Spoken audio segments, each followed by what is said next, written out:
안녕하세요. 책 읽어주는 꿀잠 DJ입니다. 잘 지내셨죠? 오늘은 에이버니의 앤을 가지고 왔어요. 사실 하이디를 제가 이어서 읽어드려야 하는데 오늘은 앤이 읽고 싶더라고요. 그래서 오늘은 지난 시간에 이어서 에이버니의 앤, 앤이 너무너무나 사랑하는, 그리고 앤과 굉장히 비슷한, 상상력이 뛰어나고 마음이 여리고 굉장히 따뜻한, 엄마를 그리워하는, 엄마가 일찍 돌아가신 것까지 굉장히 닮아 있죠. 앤이 굉장히 사랑하는 제자 폴 어빙과 앤이 나누는 그 대화까지 읽어드렸어요. 그리고 폴이 엄마가 그리워요. 엄마가 제 곁에 있는 것처럼 느끼고 싶어서 엄마 사진을 여기에다 걸어달라고 할머니에게 말씀드렸어요. 거기까지 읽어드렸습니다. 폴, 네 어머니는 참 아름다운 분이시구나. 넌 어머니를 닮긴 했는데 어머니의 눈과 머리카락 색이 너보다 더 짙은 것 같아. 폴은 창가 의자 위에 쿠션을 쌓느라 왔다 갔다 하며 말했다. 제 눈은 아빠와 똑같은 색깔이에요. 하지만 아빠 머리카락은 잿빛이죠. 흰머리가 많긴 해도 잿빛이에요. 선생님도 아시겠지만 아빠는 쉰이 다 되셨거든요. 그 정도면 나이가 지긋하신 거죠? 하지만 겉모습만 늙으셨지 마음은 남들만큼 젊으세요, 선생님. 여기 앉으세요. 저는 선생님 발치에 앉을게요. 선생님 무릎에 머리를 기대도 될까요? 엄마와 저는 늘 이렇게 앉아있곤 했거든요. 아, 이러면 정말 황홀해요. 애는 옆에 기댄 더부룩한 곱슬머리를 도닥거려 주었다. 덥수룩한 아닌가요? 더부룩한 곱슬머리? 더부룩은 속이 더부룩하다. 이럴 때 하는 말인 것 같은데. 자, 난 이제 메리조가 이상하다고 말한 그 생각들을 듣고 싶구나. 폴은 마음이 맞는 사람에게는 구슬리지 않아도 자기 생각을 잘 털어놓는 아이였다. 폴이 꿈꾸듯이 말했다. 어느 날 밤 전나무 숲에 있다가 생각해낸 거예요.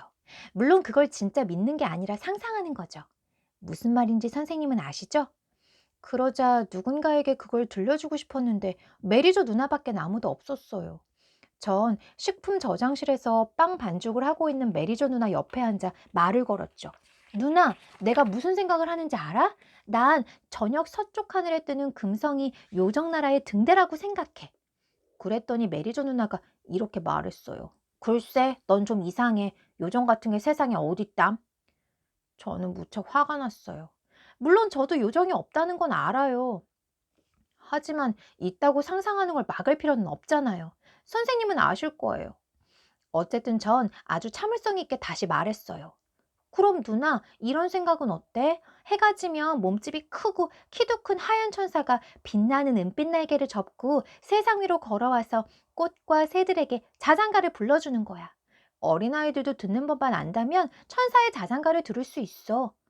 그러자 메리조 누나는 온통 밀가루 투성이인 손을 들어 올리더니 아이고, 넌 정말 해괴망측한 꼬마야. 너 때문에 무섭잖아. 이러잖아요. 메리조 누나는 진짜로 놀란 것 같았어요. 그래서 전 나가서 미처 다 말하지 못한 제 생각들을 정원에게 속삭여줬어요. 정원에는 어린 자작나무 한 그루가 있었는데 그만 죽어버렸어요. 할머니는 소금을 뿌리는 바람에 죽었다고 하시지만 제 생각엔 그 자작나무에 살던 요정이 세상 구경을 하러 돌아다니다가 귀를 잃어버린 바보 같은 요정이었기 때문인 것 같아요. 요정이 떠나버리자 그 어린 나무는 너무 외로워서 마음이 아파 죽은 거예요. 애니 말했다. 그리고 불쌍하고 바보 같은 어린 요정이 세상 구경에 실증나자 자기 나무한테 돌아왔을 때 그 사실을 알면 마음이 찢어지는 것 같을 거야. 폴이 진지하게 말했다. 그래요. 하지만 요정들도 바보 같은 짓을 하면 자기가 한 일의 결과에 책임을 져야 해요. 진짜 사람들처럼요. 선생님, 제가 초승달에 대해 무슨 생각을 했는지 아세요? 초승달은 꿈을 가득 싣고 가는 조그만 황금 조각배예요. 그리고 조각배가 구름 위에서 기우뚱거리다가 꿈이 조금 엎질러져 너의 잠속으로 떨어지지. 바로 그거예요, 선생님. 아, 선생님도 아시는군요. 또 제비꽃은 천사가 별빛이 비치도록 하늘에 구멍을 낼 때 떨어진 하늘 쪼가리예요. 그리고 노란 꽃이 피는 미나리 아제비는 색깔 바랜 햇빛으로 만들어졌고요. 스위트피는 나비가 되어 천국으로 갈 거예요. 보세요, 선생님. 이런 생각들이 그렇게 이상한가요? 아니, 아니란다 얘야. 전혀 이상하지 않아. 그런 것들은 어린아이가 상상할 만한 신기하고 아름다운 것들이지. 그래서 100년 동안 애를 써도 그런 상상을 할 수 없는 사람들은 그 얘기들을 이상하다고 여기지. 하지만 폴, 그런 상상들을 계속 하려무나 언젠가 넌 꼭 시인이 될 거야. 앤이 집에 돌아오자 폴과는 딴판인 아이가 앤이 재워주기를 기다리고 있었다. 데이비는 부르퉁에 있다가 앤이 옷을 벗겨주자 침대로 뛰어들어 베개에 얼굴을 묻었다. 데이비, 기도드리는 걸 잊어버렸구나. 앤이 나무라듯 말하자 데이비는 반항적으로 툭 내뱉었다. 잊어버린 게 아니야. 이제부터 기도 같은 건 하지 않을 거야. 내가 아무리 착하게 굴어도 누나는 폴 어빙을 더 좋아할 테니까 더 이상 착해지려고 애쓰지도 않을 거라고. 차라리 못되게 굴면서 재미나 볼래. 앤이 진지하게 말했다. 폴 어빙을 더 좋아하는 게 아니야. 너도 똑같이 좋아해. 다만 방법이 다를 뿐이야. 데이비는 입을 삐쭉 내밀었다. 그래도 난 누나가 똑같은 식으로 좋아했으면 좋겠어. 서로 다른 사람을 같은 식으로 좋아할 수는 없단다. 넌 도라와 나를 같은 식으로 좋아하니? 응? 데이비는 침대에서 일어나 곰곰이 생각하더니 겨우 수긍했다. 아니, 도라는 내 동생이라 좋아하는 거지만 누나는 바로 누나이기 때문에 좋아한단 말이야. 앤이 유쾌하게 말했다. 그래, 나도 폴은 폴이니까 좋아하고 데이비는 데이비니까 좋아하는 거야. 데이비는 이 말을 이해하고 말했다. 그럼 기도드리고 싶다는 생각이 좀 드는데. 하지만 이제 와서 기도하러 침대 밖으로 나가는 건 너무 귀찮아. 누나, 아침에 한꺼번에 기도를 2번 하면 안 될까? 그래도 어차피 마찬가지 아니야.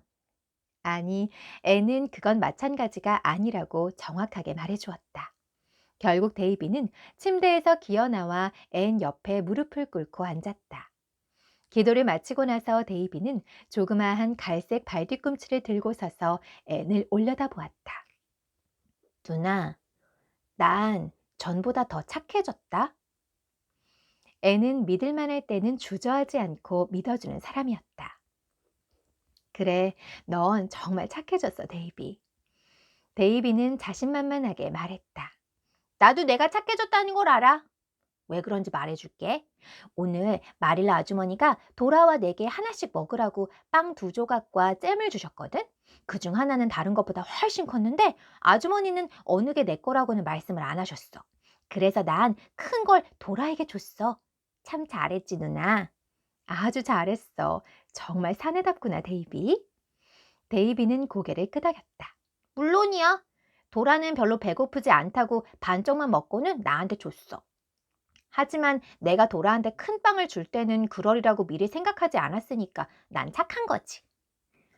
황혼 무렵 앤은 산책을 하며 드루아스 샘가로 내려가다가 어둑어둑한 유령의 숲에서 나오는 길버트 블라이드를 보았다.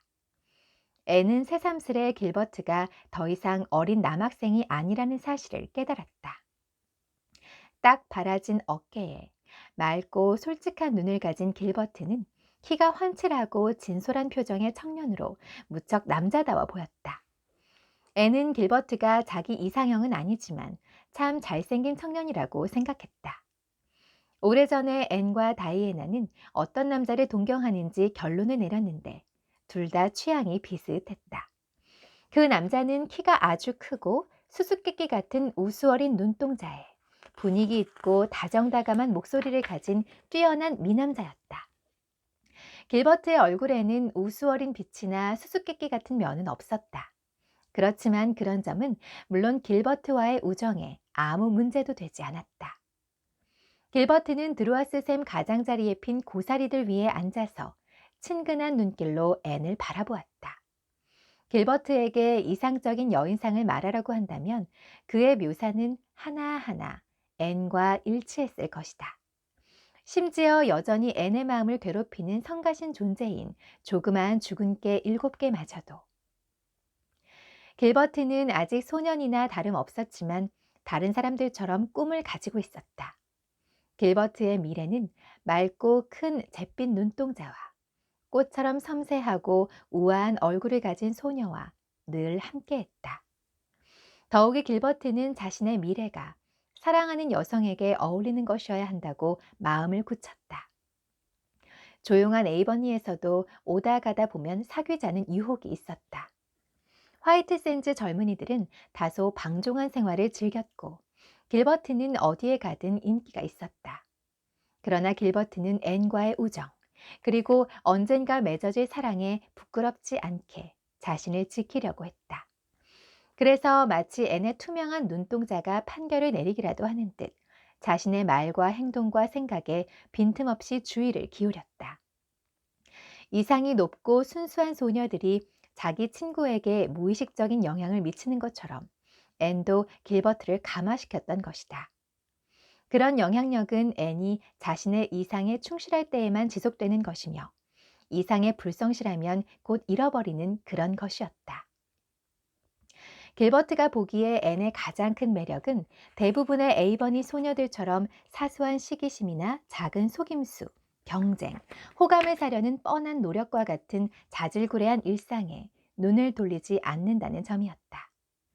앤은 이런 사소한 것들에 초연하려고 의식적으로 노력하는 게 아니었다. 단지 그런 것들이 목표와 포부가 수정처럼 맑고 솔직하고 감성적인 앤의 본성에 어울리지 않았기 때문이다. 그러나 길버트는 자기 생각을 한 번도 말하지 않았다.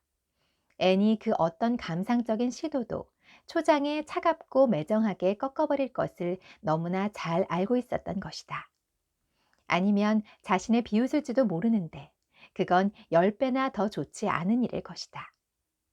길버트가 놀리듯이 말했다.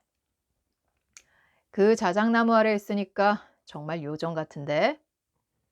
난 자작나무가 좋아. 애는 마음속에서 우러나오는 예쁘고 사랑스러운 몸짓으로 비단처럼 매끄럽고 가느다란 우윳빛 자작나무 줄기를 뺨에 갖다 댔다. 길버트가 말했다. 메이저 스펜서 아저씨가 개선협회를 격려하기 위해 자기 농장 앞길을 따라 한 줄로 하얀 자작나무를 심겠대. 정말 기쁘지 않니? 어제 스펜서 아저씨가 내게 그러더라고. 스펜서 아저씨는 에이버니에서 가장 진취적이고 공공심이 있는 분이야. 게다가 윌리엄 벨 아저씨도 집 앞 도로와 오솔길을 따라 가문비 나무를 심어 울타리를 만들겠대. 앤, 우리 개선협회는 멋지게 해내고 있어. 이제 시험 단계를 거쳐 널리 받아들여지고 있잖아. 나이 드신 분들도 우리에게 관심을 보이기 시작했고, 화이트 샌즈 주민들도 이런 개선협회를 만들려고 의논하고 있대. 엘리샤 라이트 아저씨조차 호텔에 묵던 미국인들이 바닷가로 소풍 온 날 이후부터 마음이 우리에게 돌아섰어. 미국인들이 도로변을 보고 이 섬에서 가장 아름다운 곳이라고 입에 침이 마르도록 칭찬했거든. 이제 머지않아 다른 농부들도 스펜서 아저씨를 본받아 자기 집 앞길을 나무와 울타리로 꾸민다면 에이버니는 우리 주에서 가장 아름다운 곳이 될 거야. 부녀 봉사회에서는 공동묘지를 재정비하려는 일을 의논 중이야. 그 일을 하려면 기부금이 필요할 테니까 부녀 봉사회에서 맡는 게 좋겠어. 그리고 마을회관 사건 이후로 개선협회가 그 일을 추진하는 건 소용이 없을 것 같아. 하지만 개선협회에서 비공식적으로라도 공동묘지 재정비에 대한 언지를 주지 않았다면 부녀 봉사회는 활동을 개시하지 않았을 거야. 교회 마당에 심은 나무들도 잘 자라고 학교 운영위원회도 내년에 학교 운동장에 울타리를 만들겠다고 나한테 약속했어.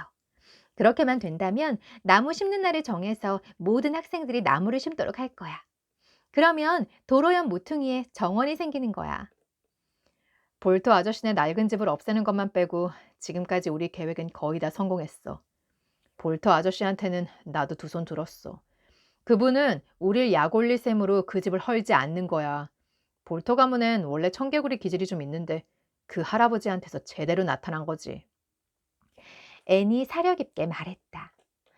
줄리아 벨은 볼트 아저씨에게 다른 위원들을 보내려고 하던데 내 생각엔 그분한테서 완전히 손을 떼는 게 더 나을 것 같아. 길버트가 미소를 지으며 말했다. 린드 아주머니 말처럼 신의 섭리에 맡기자. 더 이상 위원들을 보내지 않을 거야. 보내봤자 볼트 아저씨 화만 돋을 테니까. 줄리아 벨은 네가 그 일을 추진할 소위원회만 꾸린다면 못할 게 없다고 생각해. 앤, 내년 봄엔 아름다운 잔디와 운동장을 가꾸는 데 힘써야 돼. 그러니 올겨울 초에 좋은 씨앗을 뿌려놓아야지. 내게 잔디와 잔디 가꾸기에 대한 논문이 있으니 곧 그 주제로 보고서를 작성할 거야. 그건 그렇고 이젠 방학도 끝났구나. 월요일에 개학이야. 로비 길리스는 카모디 학교에 가게 됐니? 응. 프리실라가 자기는 고향에 있는 학교에 가게 됐다고 편지에 썼어. 그래서 카모디 학교 운영위원회에서 루비에게 자리를 준 거야. 프리실라가 돌아오지 못해서 유감이야. 하지만 루비가 학교를 맡게 돼서 기뻐. 토요일에 루비가 집에 돌아오면 제인과 다이애나, 나 이렇게 모두 옛날처럼 다시 모이게 되는 거야. 앤이 돌아왔을 때 방금 린드 부인 집에 갔다 온 마릴라가 뒤 현관 계단에 앉아 있었다.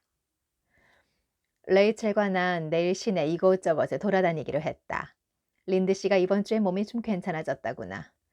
레이첼은 린드 씨가 다시 병이 도지기 전에 잠깐 시내에 가보고 싶다는 거야. 앤이 얌전하게 말했다. 전 내일 아침 특별히 더 일찍 일어나려고 해요. 할 일이 무척 많거든요. 우선 이불 속 낡은 깃털을 새 것으로 갈 거예요. 진작 해야 했는데 정말 하기 싫은 일이라서 계속 미루고 있었어요. 싫은 일이라고 미루는 건 좋지 않은 버릇이니 다시는 그러지 않을 작정이에요. 안 그러면 어떻게 학생들에게 할 일을 미루지 말라고 거리낌 없이 말할 수 있겠어요? 그건 일관성이 없는 거죠. 그러고 나선 해리슨 아저씨께 케이크를 만들어 드리고 개선협회에 낼 정원에 대한 보고서를 끝내야 하고 스텔라한테 편지를 쓰고 모슬린 드레스를 빨아서 풀을 먹이고 도라에게 새 앞치마를 만들어 줄 거예요. 마릴라가 비관적으로 대꾸했다. 아마 반도 못할 게다. 뭔가 잔뜩 계획을 세우면 꼭 방해물이 생기는 법이거든. 이 말 너무 의미심장한데요. 그쵸?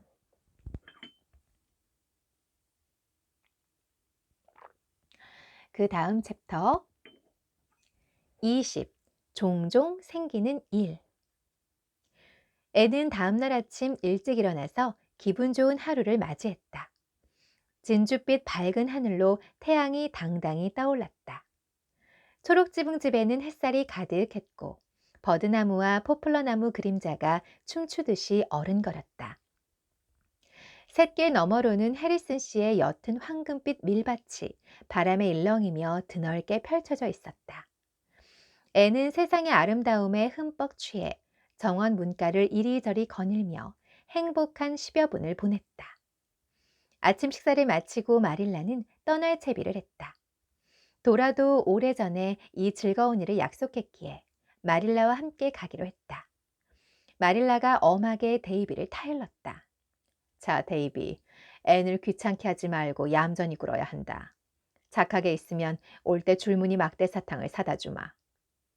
어쩜 마릴라마저도 뇌물을 써서 말을 듣게 하려는 악습에 빠져 있다니. 데이비는 의아한 표정을 지으며 물었다. 일부러 나쁜 짓을 하진 않을 거예요. 하지만 모르고 나쁜 짓을 하게 되면요? 그러니까 사고를 일으키지 않도록 조심해야지. 앤, 오늘 시어러 씨가 오면 맛있는 불고기와 스테이크용 고기를 사두어라. 혹시 그 사람이 오지 않으면 내일 점심 때 먹을 닭 한 마리를 잡아야 할 거야. 앤이 고개를 끄덕였다. 오늘 데이비랑 제가 먹을 음식은 따로 만들지 않을래요. 냉장 햄이면 점심거리가 될 테니까요. 밤에 아주머니가 오시면 그때 스테이크를 해드릴게요. 데이비가 말했다. 난 해리슨 아저씨를 따라가기로 했어. 아저씨는 오늘 아침에 해초 따러 간다고 했거든. 아저씨가 먼저 가자고 하던걸? 아마 점심도 같이 먹자고 할 거야. 해리슨 아저씨는 정말 친절하고 부침성 있는 분이거든. 나도 크면 해리슨 아저씨 같은 사람이 될래. 내 말은 아저씨처럼 행동하고 싶다는 뜻이야. 생김새를 닮겠다는 게 아니고. 하긴 아저씨를 닮을 염려야 없지. 린드 아주머니는 나보고 참 잘생겼다고 하니까. 누나 생각에는 내가 계속 그런 얘기를 들을 수 있을 것 같아? 알고 싶어. 애는 진지하게 대꾸했다.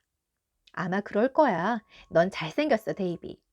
하지만 얼굴이 잘생긴 만큼 그에 부끄럽지 않게 행동 거지도 점잖고 친절해야 해. 잘생겼다는 말을 듣고 마릴라는 전혀 동의할 수 없다는 표정을 지었다. 데이비가 볼멘 소리를 했다. 언젠가 미니 메이베리가 다른 애한테 못생겼다고 놀림을 받아 울고 있을 때 누나는 미니 메이가 친절하고 상냥하고 남을 사랑할 줄 안다면 사람들은 외모를 따지지 않을 거라고 했지. 이 세상에서는 이런저런 이유 때문에 착해지지 않을 수가 없어. 무조건 얌전히 굴어야 한다니까. 넌 착해지고 싶지 않니? 마릴라는 무수히 그런 일을 겪어왔건만 아직도 그런 질문이 쓸모없다는 사실을 깨닫지 못하고 있었다. 데이비가 조심스럽게 대답했다. 아니, 착해지고는 싶지만 너무 착한 건 싫어요. 주일학교 책임자가 될 만큼 그렇게 착해지고 싶지는 않아요.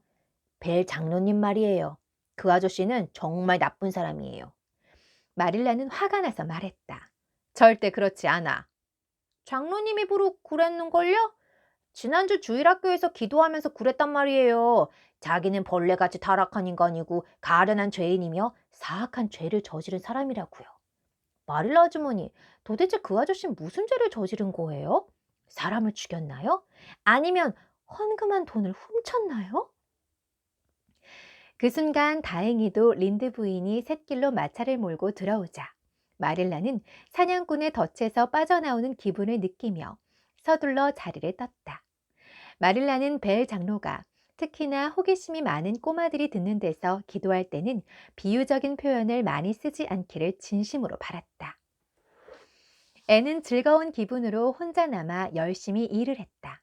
바닥을 쓸고 침대를 정돈하고 닭 모이를 주고 모슬린 드레스도 빨아서 널었다. 그러고 나서 이불 속 깃털을 갈 채비를 했다.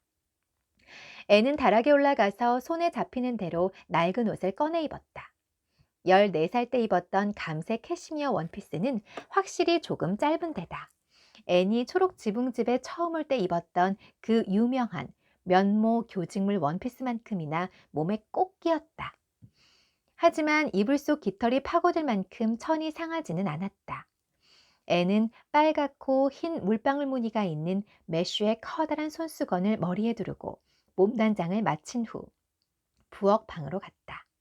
아까 마릴라와 함께 깃털 이불을 그곳에다 옮겨 놓았던 것이다. 어느 순간 애는 재수없게도 그 방 창가에 걸린 금이 간 거울을 들여다보게 되었다. 콧등에 난 죽은 깨 7개가 어느 때보다도 선명하게 눈에 띄었다. 어쩌면 볕이 잘 드는 창으로 눈부시게 비쳐 들어오는 햇살 때문에 더욱더 그렇게 보였는지도 모른다. 애는 속으로 생각했다. 아참, 어젯밤 그 로션 바르는 걸 잊었네? 지금 당장 식품 저장실에 가서 발라야지. 애는 죽은 깨를 없애려고 별의별 수를 다 써보았다. 어떤 때는 콧등의 피부가 모조리 벗겨져도 죽은 깨는 고스란히 남아있기도 했다. 며칠 전에 애는 잡지에서 죽은 깨 치료에 효과적인 로션 만드는 법을 보고 재료도 다 있겠다 곧장 만들어 보았다. 하지만 하느님이 코에 죽은 깨를 내려주었다면 그대로 두는 게 마땅하다고 생각하는 마릴라는 몹시 못마땅해 했다. 애는 허둥지둥 식품 저장실로 달려갔다. 그 방은 창문 가까이에 커다란 버드나무가 드리워져 있어 늘 어슴푸레한 데다 지금은 파리가 들어오지 못하게 차양까지 내렸기 때문에 거의 깜깜했다. 애는 선반에서 로션이 든 병을 꺼내 가재에 듬뿍 묻혀 코에 발랐다. 이 중대한 임무를 끝내고 애는 하려던 일을 시작했다. 이불 속 깃털을 바꿔 넣어본 사람이라면 일을 끝내고 났을 때 앤의 모습이 얼마나 볼만했을지 알 것이다. 앤은 하얀 깃털을 온통 뒤집어 쓰고 머릿수건 아래로 비어져 나온 앞머리카락에는 깃털이 후광처럼 달려 있었다. 한창 일을 하고 있는데 누군가 부엌 문을 두드렸다. 분명히 시어러 아저씨일 거야. 꼴이 말이 아니지만 이대로 뛰어나가야겠군. 그분은 항상 서두르시거든. 애는 속으로 중얼거리며 부엌문을 향해 날듯이 달려갔다. 만약 깃털이 덕지덕지 붙은 불쌍한 소녀를 삼킬 만큼 마룻바닥이 관대했다면 초록지붕집 현관 바닥은 그 즉시 앤을 삼켜버렸을지도 모른다. 문 앞에는 비단 옷으로 성장한 금발의 프리실라 그랜트와 트위드 정장을 한 땅딸막한 잿빛 머리의 부인이 서 있었다. 또 곁에는 아름답고 고상한 얼굴에 검은 속눈썹 아래로 커다란 보랏빛 눈동자가 빛나는 부인도 있었는데 늘씬한 키에 멋들어진 가운을 차려입은 모습이 위험 있어 보였다. 애는 어릴 적부터 늘 말하곤 했듯이 그 사람이 바로 샬럿 이 모건 부인이라고 직감적으로 느꼈다. 그렇게 기다리던 모건 부인을 이런 순간에 만나게 되네요. 그쵸?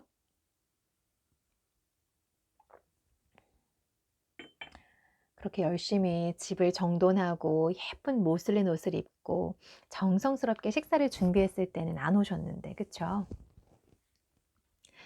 그 당황스러운 순간에 애는 정신이 혼란한 상태에서도 한 가지 생각을 해냈고 물에 빠진 사람이 지푸라기라도 짚는 심정으로 그 생각을 꼭 붙들었다.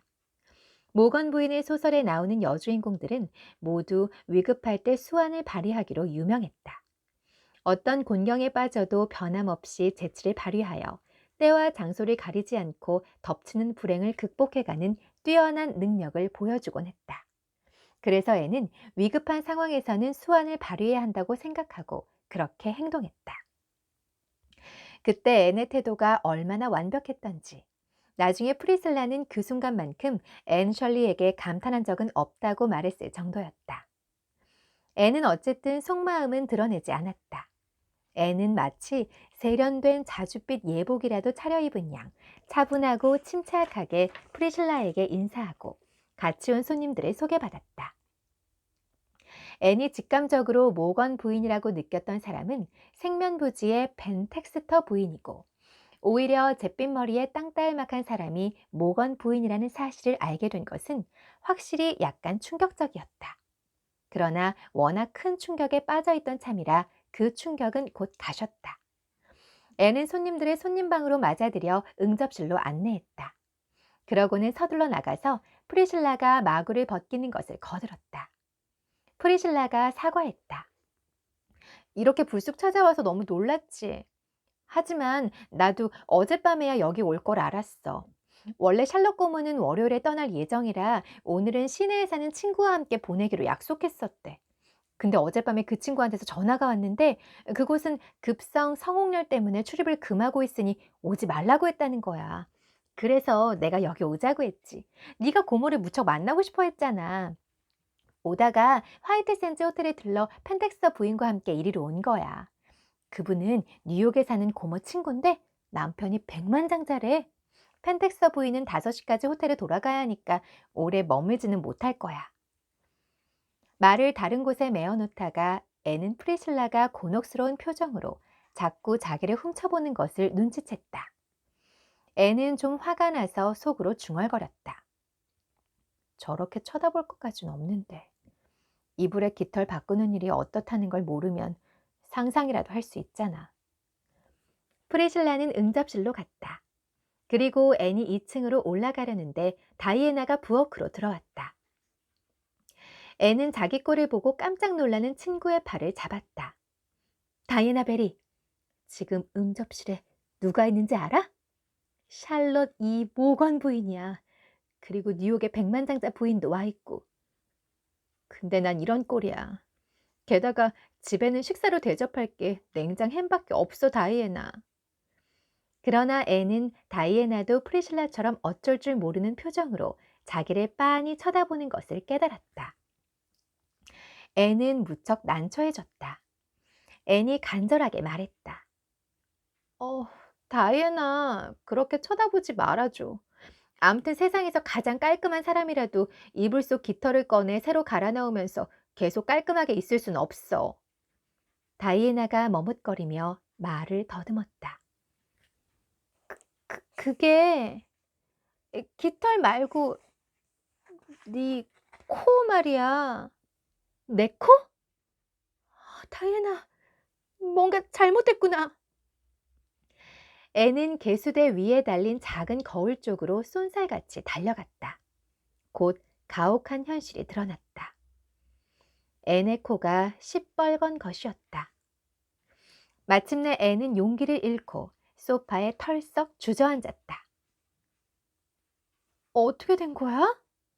다이애나가 호기심을 참지 못해 체면불구하고 묻자 자포자기한 대답이 들려왔다. 죽은 게로션을 바른 줄 알았는데 마릴라 아주머니가 양탄자에 무늬를 놓을 때 쓰는 빨간 염색약을 발랐나 봐. 어쩌지? 다이애나가 현실적으로 말했다. 씻어내야지 뭐. 안 지워질지도 몰라. 처음엔 머리를 염색하더니 이젠 코를 물들이다니. 머리를 염색했을 땐 마릴라 아주머니가 머리카락을 잘라주셨지만 이번에는 그렇게 하지도 못하잖아. 그래, 이건 허영심에 대한 벌이고 난 벌받아도 마땅해. 그렇다고 위안이 되는 건 아니지만 운이 나빴다고도 할 수 있지. 린드 아주머니는 모든 게 숙명이지 재수 같은 건 없다고 하지만 말이야. 다행히 염색약은 쉽게 지워졌다. 다이애나가 집으로 달려간 사이에 애는 마음을 가다듬고 자기 방으로 올라가서는 차분히 옷을 갈아입은 뒤 다시 내려왔다.